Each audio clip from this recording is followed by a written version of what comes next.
Urgent, Iranians have started targeting the Islamic Revolutionary Guard after the regime was forced to back down under pressure from the United States. This Saturday, April 18th, 2026, the center of the crisis is no longer just the Strait of Hormuz. The focus now is on the internal reaction, because many people within Iran itself saw the opening announced by Tehran as a political humiliation after days of threats, blockade, and confrontational rhetoric. What happened was blunt and serious. On Friday, April 17th, Foreign Minister Abbas Zaraqti announced that Hormuz was open to commercial vessels during the ceasefire. But the opening came with a detail that shattered the regime's image of strength. Passage would still require authorization from the Islamic Revolutionary Guard and would follow routes defined by Iran itself. In other words, the Iranian government tried to project control, but what many Iranians saw was a different image. After pressure from the United States, the regime toned down its stance and rushed to minimize the damage. That's exactly where the reaction comes in. The main point of the news isn't just the opening of the strait. The main point is that after this retreat, anger started to fall on the Islamic Revolutionary Guard, which for years has been portrayed as the toughest, most feared, and most decisive arm of the system. When the regime threatens the whole world, talks about resistance, and then backs down under pressure, the blame shifts elsewhere.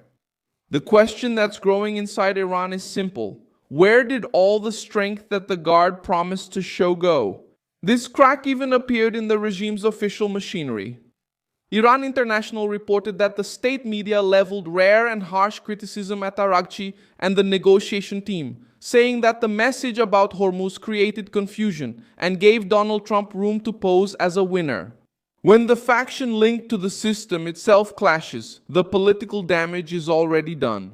The ones who feel this impact first are the groups that have always bought into the regime's more aggressive rhetoric. In the material that circulated on social media, the reaction was one of outrage, humiliation, and a sense of surrender, with criticism of the opening of the Strait of Hormuz right after the clash with the United States. This aligns with what appeared in the news. The discomfort was not limited to opponents of the regime. It also reached sectors that used to support the hardline camp. Why does this reaction carry so much weight? Because it doesn't arise in a moment of tranquility. It erupts in an Iran already wounded by repression, economic crisis, and fear of new internal punishments. Reuters reported that after the war and the crackdown that began in January, many Iranians live in fear of an even tighter grip by the regime. The agency also reported months ago that the protests against the government came along with inflation above 40% and an internet blackout imposed after nationwide demonstrations. In other words, Iranian society was already wounded. When the backdown over Hormuz happened, the feeling for part of the population and for sectors close to the regime was not one of relief, but of exposed weakness. Where is this most evident? In Tehran, in the controlled networks, in the political circles of the regime, and in the imagination of a population that has heard for years that the Islamic Revolutionary Guard Corps would be able to withstand any confrontation. Reuters reported that hundreds of ships were still waiting for clarity to cross Hormuz, and that the clearance announced by Iran was still limited by authorization from the Guard. This hit the regime's propaganda hard, because the image that went out to the world was of a system under pressure, not of a power in control of the situation.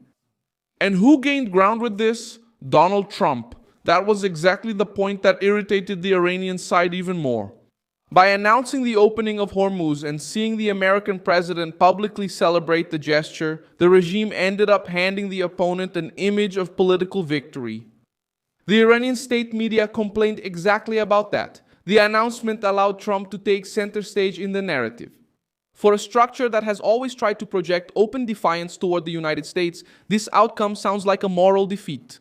And when that moral defeat sets in, the Islamic Revolutionary Guard is almost always the first to pay the price, because they are the armed face of this project. In the end, the main news is this. Iranians are turning against the Islamic Revolutionary Guard because the regime made threats as though it were a major power. It came under pressure as a vulnerable system and then backed down without being able to preserve its own image of strength. What was supposed to look like a calculated maneuver started to sound like a forced retreat. What was supposed to show control started to signal erosion. And what was supposed to reinforce the authority of the Guard ended up opening a new front of criticism within Iran itself. Today, more than the partial reopening of Hormuz, what really matters is this fracture. Trust in the regime's toughest arm was shaken at the very moment it most needed to appear invincible.